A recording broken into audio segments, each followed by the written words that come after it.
Here we have two seemingly mid-1970s digital clocks. Best I could find, these were offered through the Holes-Webway Company. Holes-Webway Company is a long defunct company that dealt with publications of some sort, starting around 1926 or so, and carried up through and went through some changes maybe in mid-80s, but and is now defunct. Somehow or another, these clocks may have been a novelty thing, and from one of our catalogs, what have you. At any rate, these clocks now today are showing their age. These use vacuum fluorescent display tubes. Vacuum fluorescent display tubes, the segments have a phosphor coating in them, and over time it wears away, darkens, and the tube loses its brilliance. So the result is the tubes are not as bright and a little harder to read. This particular tube, Iseden DG-10F1, is one of the ones I removed from the clock on the left. I did that a few years back. It was featured once. Didn't really talk about it much, but we can bring that up now. So on the board, there's a little logo, C/Z. So I'll refer to these as the CZ clocks. The tubes used, as I mentioned, DG-10F1, are very hard to find now.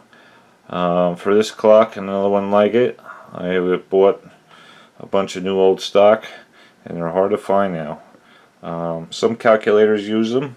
I could potentially buy a calculator that uses it and got them. They're less likely to have the tube fading unless they were left on for hours at a time. You know, clocks run 24/7, so they're more likely to have the phosphor wear than maybe a calculator would. So that's a thought. Could always pull from a calculator. I don't have the model number off the top of my head to offer that up, but I have found it in internet searching.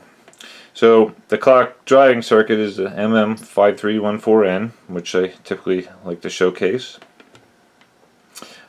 6 brand new old stock tubes in it, done to make it look original.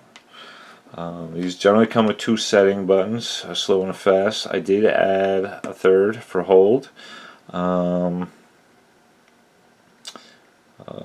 That is so we can sync it to anything else. You can see they're counting the same. Kind of hard to do that if you don't have the hold. One thing I like to point out, any of the owners that have these, check the clearance on the connections for the step buttons. They come in close proximity to the circuit board, and that area in the circuit board has line voltage on. When I received this clock, the chip was dead, as the contacts from the switches had just a hairline gap. The board must have flexed or twisted in some way in heat and expansion, and made contact with line voltage. So be aware of that. I have bent the contacts over to try and prevent that, but line voltage runs right on the PCB, right in the proximity of where these switches run. Something you should know. Here we have the other clock. The other clock had these very tired, dark tubes in it. Like I said, hard to find. So I've been looking at these clocks on eBay that use the IV-18 Soviet tube. I figured, let me try and put that in there.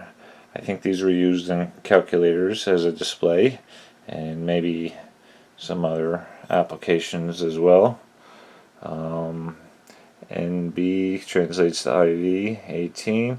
This looks like 1990 this was made, so this was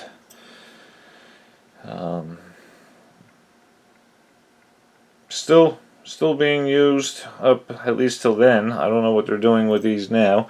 The vacuum fluorescent display tubes still are used in microwaves and other appliances, maybe your cooktop range for the clock. One of the display technologies that hung around, did not totally disappear when LEDs came out. So, and they were neat to look at. So in installing an IV-18, this breakout board was very handy. I found this on eBay by a seller. And not original, not the prettiest with the wiring all exposed, although it does give it a different look. So I'm kind of happy with how it came out.